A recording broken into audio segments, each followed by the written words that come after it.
This is the second and last session I'll be doing where I'm reciting selections from my book, Scraps of Faith, 54 Poems of Lucius. I'll be doing 13 poems in this session. What's true? God waited for Abraham's arm to be actually starting down, the biceps fully tensed. Nothing short would do. In extremity, we learn what's true. With a good job, a good marriage, a fine son, I had everything one could expect, and yet there was a lingering dissatisfaction, a malaise. It seemed that deep down I didn't really feel or believe in anything.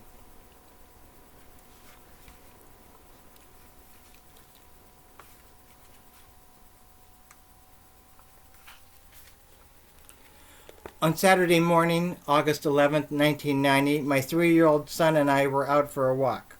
He had been born through in vitro fertilization. Everything else had failed, including several previous in vitro attempts. He was riding his tricycle. It's amazing how fast a 3-year-old can go on a tricycle with big wheels. The house next to the corner had tall bushes growing right out to the sidewalk. As we passed the house, my son speeded up. My attention was diverted to men working across the street, trimming trees. Their chainsaws drowned out the sound of a car backing out of the driveway next to the house with the bushes. The car was moving slowly, and I can see in the slowest of slow motion. I screamed, but I'm not sure just when. There's no soundtrack to this movie. The car backing into the left handlebar of the tricycle, tilting it over to the right, my son breaking his fall with his right hand. As low to the ground as he and the tricycle were, they could not be visible in the driver's rearview mirror at this point. And then, the car stopping. Did the car stop because of my scream, or had the old man driving the car seen my son at the last second before he disappeared behind the car? I learned instantly, with the terrible weight of that tire inches from my son's head, that I wanted, with a giant, horrible wanting, for this boy to grow up healthy and to have children of his own who would, in turn, have children of their own, and that having my wife hate me for losing him would be unbearable. All the unfairnesses I had suffered in life, all of them, instantly became meaningless. Everything was clear. This is what I wanted. This is what I believed. In the fullness of time, go out into the evening, leaving your room, of which you know each bit. This house is the last before the infinite. Those lines are from Rilke's poem Eingang. The light which strikes my retina as I look at the great galaxy in Andromeda left there 2 million years ago. Hominids made tools from stone then, but had not yet learned the use of fire. Millennia from now, humans who have colonized the farthest reaches of our galaxy, laboriously creating and maintaining Earth-like atmospheres, will marvel there once was a place so perfectly suited to human life that such labor was unnecessary, just as we marveled at orchids, whose precise temperature and humidity requirements would seem to necessitate a greenhouse, grow wild in the Amazon.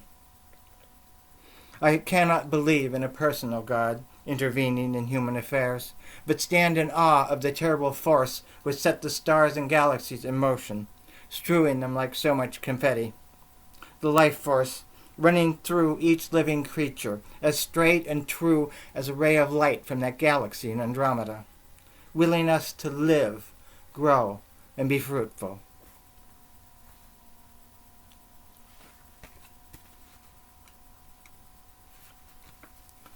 Babylon.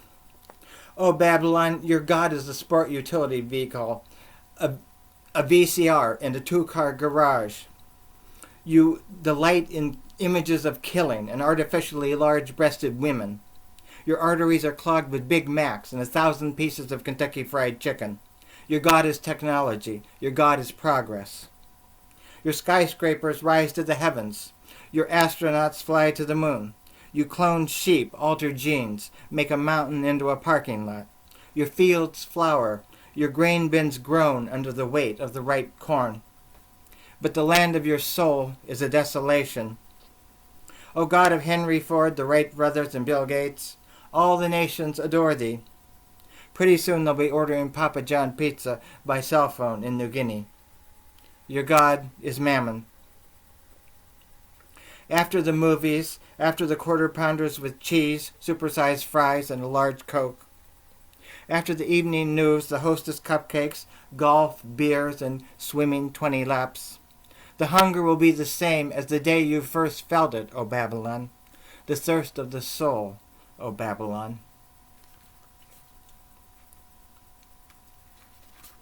Girl of the Sabarim dance. Jerusalem of gold, of copper, of light, to all your songs I am the harp. If only I could do with my words what you with your arms and legs and hands do, girl of the Sabarim dance. You let your body go. You let the music and God flow through you. No false smile, only the subtle bliss of one possessed by the dance. The feeling threatens to overwhelm you. You master it into a graceful gesture, a delicate turn. You let the music of God possess you. You dance like the women danced when David slew the Philistine. Girl of the Sabarim dance. If only I could do with my words what you with your arms and legs and hands do, girl of the Sabarim dance. There's a link online to a video of the Sabarim Folklore Ensemble, which is what the poem's about, and it's well worth viewing, so you can check that out. Star Stuff. Sweet earth, each molecule of me has come from you. Sesame seed broken into amino acids and calcium became my tiny bones. Bananas, potassium, the cells of my brain. If we could trace each atom back, we'd find Kansas, Iowa, Ecuador, Spain. And further still, through unimaginable millennia, these same atoms, the very same, were flung from a supernova, only to recombine here on Earth. Of star stuff are we made, Carl Sagan said. And then, when I'm dead, the same in reverse, the atom's slow dispersal, pulled in by roots, washed by rivers, melted in magma, blown finally to smithereens by the exploding sun. Star stuff once again become. We remember, do we ever really fall out of love? No matter how badly the affair ended, some tender moment dominates the memory, a high watermark of our feeling. It's love's flood that we remember, not low boredom, tedium, or anger.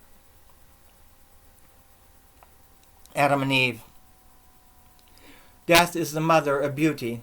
Hence from her alone shall come fulfillment to our dreams and our desires, although she strews the leaves of sure obliteration on our paths. Those lines are from Wallace Stevens' poem, Sunday Morning. In Eden fair did Adam and Eve live in perfect harmony. No plant or animal devoureth we, only ripe fruit as falls from the tree. By bright green lily pads and sphagnum bogs, the herons waded gracefully. Bullfrogs croaked their deep, clear calls. Bluebells, delicate yellow buttercups were rampant. Larks sang in the mulberries. No pain or hunger knew we there, only the sameness of Eden fair. Even the bounty, the beauty, the civility, the rich perfection stretching out like the wall of the great oval garden, day after day, year after year to eternity, grew tiresome. No shame in our nakedness knew we, nor lust, nor desire, nor carnality.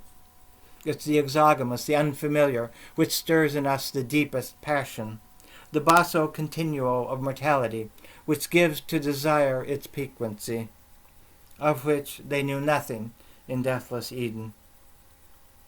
We wanted to look outside the wall. We didn't mean from God's grace to fall. Their lack of control, their disrespect, invited tragedy. But to deny what one feels, to deny what one is to risk even greater calamity. God expelled us from the garden. Now we'll know death and all that's human. Discord, despair. Are you better off, coaxing grain from the cracked, parched earth? Maybe you paid too much for your freedom. Maybe you wish you were back in the garden. There be good inside the garden. There be good outside. There is no perfect Eden. Pocahontas. Pocahontas, little snow feather, what possessed you to marry that pale stranger, to cross the blue, blue Atlantic, leaving behind your mother and your father? How naive you were to think they wouldn't destroy you. But Pocahontas, little snow feather, bones under England's soil, it is your spirit, not that of Cortez or Colonel Forsyth, your generosity, your love, which will prevail. There is a page of notes, both online and in the printed book, about this poem.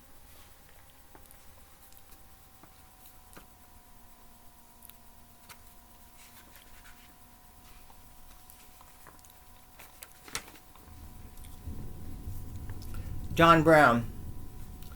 John Brown, you scare me. You look like a man possessed by a demon. You look like a man who could kill his son. You look like a man who believes in a principle, John Brown. He drew blood, your son did. You took him to the woodshed and whipped him, but then you had him whip you harder and harder. Now what kind of crazy-ass thing is that to be doing, John Brown? You were a farmer, tanner, wool trader, land dealer, surveyor, shepherd.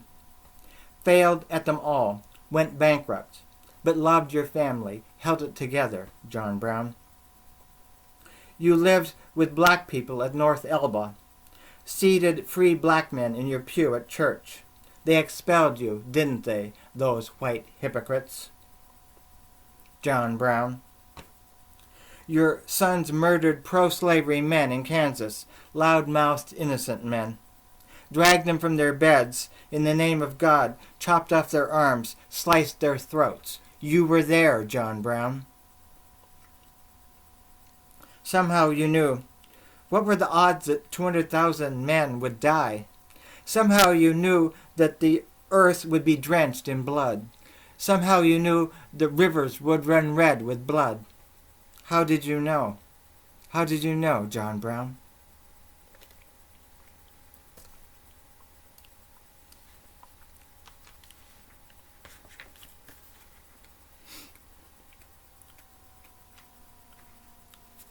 A poem of the millennium. January 1st, 1000. Year 1000, January 1, starts the new millennium. Le Vilain Jacques in Reims wakes to find his world unchanged. His hut stinks, his flowers wormy. He fears God's wrath, but trusts his mercy. Walled in by his community, set in Christian certainty, by their fireplace with his family sitting, he plans the plots he'll plant come spring. The stars above him do not move. He knows God's power and his love.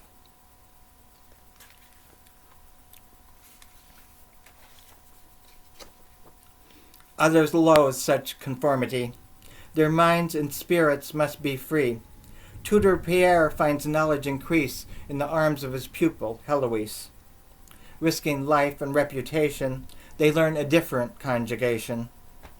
L'Université de Paris' great philosophe, and the canon's niece in reckless love. You think the danger overstated? Let me remind you that Abelard was castrated, and the slut confined to a nunnery, whence she wrote most eloquently. Though I should think of God, I think of thee.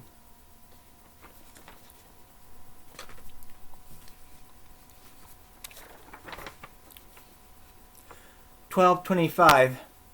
Dear Francis, I hear that when you visited St. Peter's, you exchanged clothes with a beggar and stood all day at the door of the church, that you asked the people of Gubbio to be kind to the wolf who was eating their sheep, that you call birds your sisters and fire your brother, that you would have us give all that we own to the poor. Perplexed in Perugia. Dear Perplex, I ask only that you see God's hand in all creation, wolf, leper, flower, stone. God gives to each his rain and his sun. What man is in the eyes of the Lord, that I am, and nothing more.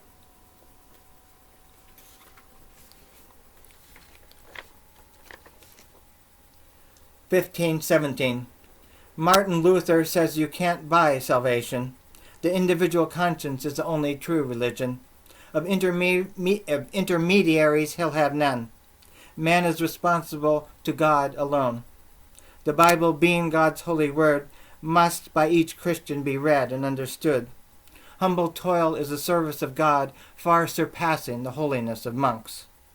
God is terrible in his majesty. By faith in God are we made free.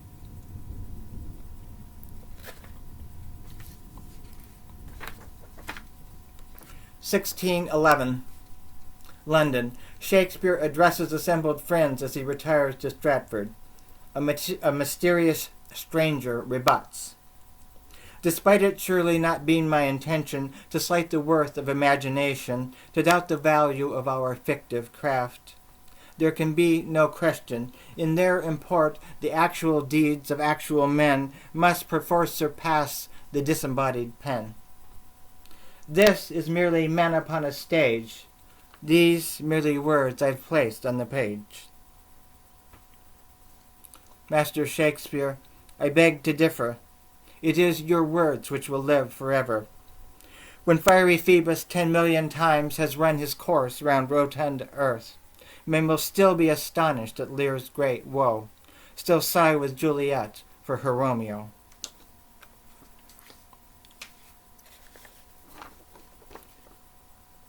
(1711) They've placed Monsieur Voltaire in prison. This will not postpone the age of reason. Men will speak and write as they see fit, be governed by laws and the intellect. 1783. General Washington at Annapolis, Maryland. My friends, I'm honored deeply by the faith which you here show in me. Your confidence that these qualities which serve so well in war might now to governance be applied successfully. I myself have doubts. I fear that battle's clear cold steel will be dulled in the gauzy murk of diplomacy. And though I was suited to this high estate most perfectly, still I should shrink from it. I think of Caesar returning triumphant from Gaul, his heart full of zeal for the good of his people, who achieved much, but whose lordly rule gave way to others far less wise. There's a name for a man raised above men as a god. It's king. I'll have no kings. Thus I surrender to you, the duly elected representatives of the states, the outward and visible sign of my authority, this sword. Let the world take note that these United States, born under tyranny's yoke, shall in word and deed henceforth be governed democratically. July 27th, 1890. Vincent finds his world has narrowed. What wonders he'd seen in La Lumiere d'Arles. All the things for which he sorrowed, rejection by his cousin Key, reliance on his brother's charity, failure of his painter's community, come welling up. He walks to the field from which he'd come. In his pocket the letter he'll never mail, the wheat field he'd so recently painted. In his pocket, by his chest, the gun.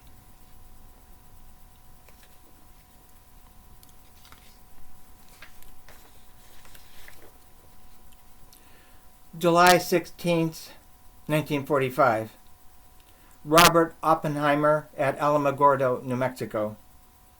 If the radiance of 1,000 suns were to burst into the sky at once, that would mirror the mighty one's splendor.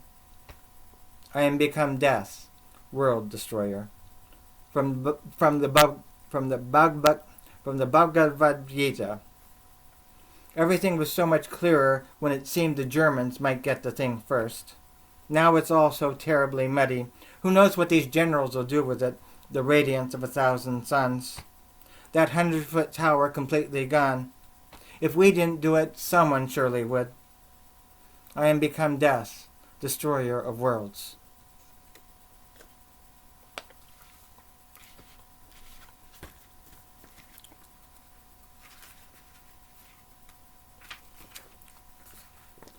January 1st, 2000. Year 2000, January 1, starts the new millennium.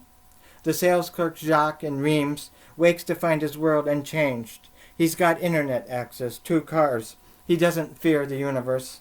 The only group he's part of is guys who drink at the local bar. He goes to church but doesn't believe. His job, his marriage, nothing is certain. Even the stars above him move. He knows God's power, but not his love.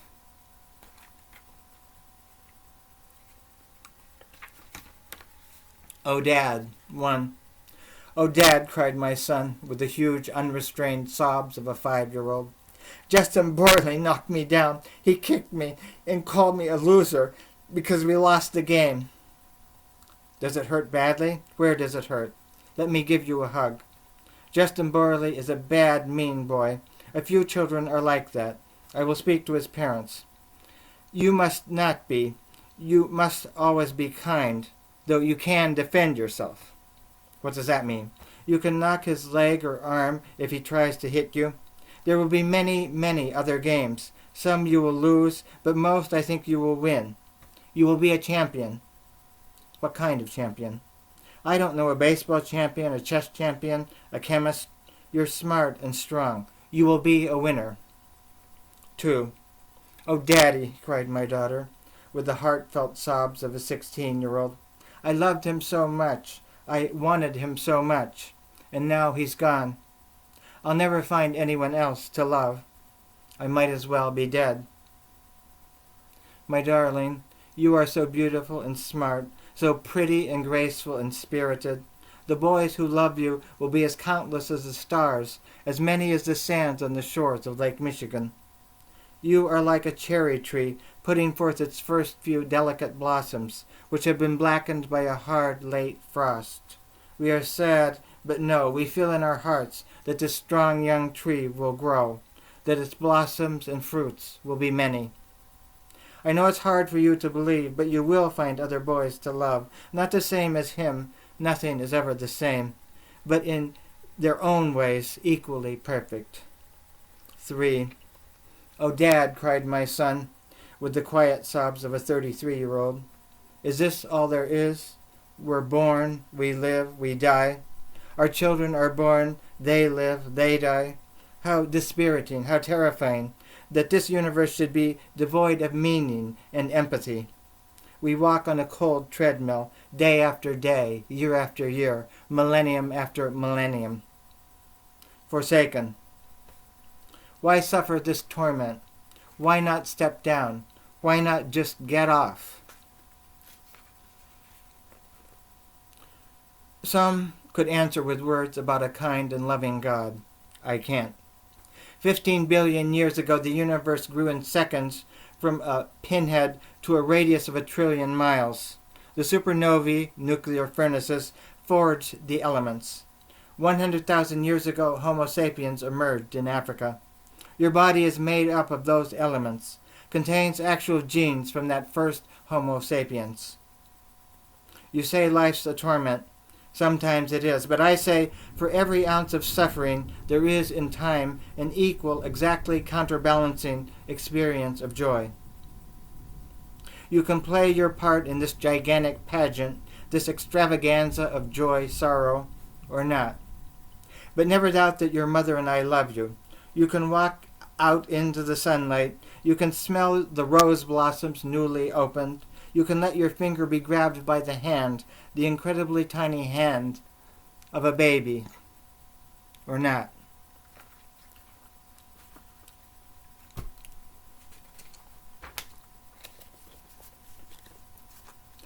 A memorial poem for Rembrandt, who never had one.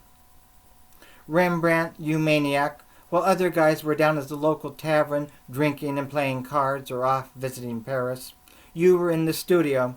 Long after your students had left, there you were, slaving away. Did your family get sick of posing? Others painted us as we seem, a bit better looking, I suppose. You painted us as we are, proud, sorrowful, hopeful, uncertain. Where we'd seen only ugliness, you found beauty. The Bible, you made it human. We felt Christ's pain, Magdalene's astonishment. You were foolish with your money, failed to pay your debts. We forgive you. You were stubborn, mean, obsessed. You loved us only when you were painting us. We forgive you. You worked on your own paintings instead of ones which might have sold at higher prices, ones which might have paid your debts. We forgive you. Because your art is so incomparably beautiful, We forgive you. Casablanca. Oh, Rick, if only things were so simple. If only there were Nazis shooting children, bullies like Major Strasser waiting to take over. Women like Ilsa, so beautiful and passionate that just the memory of their love, just the shadow, is enough. We would sing the Marseillaise, and in the air itself, just breathing in that hot, dry air, would find all the meaning we need. But we live in an everyday world with everyday human beings, and we must start again each morning with scraps of faith and feeling to make the world's meaning in the foundry of our heart.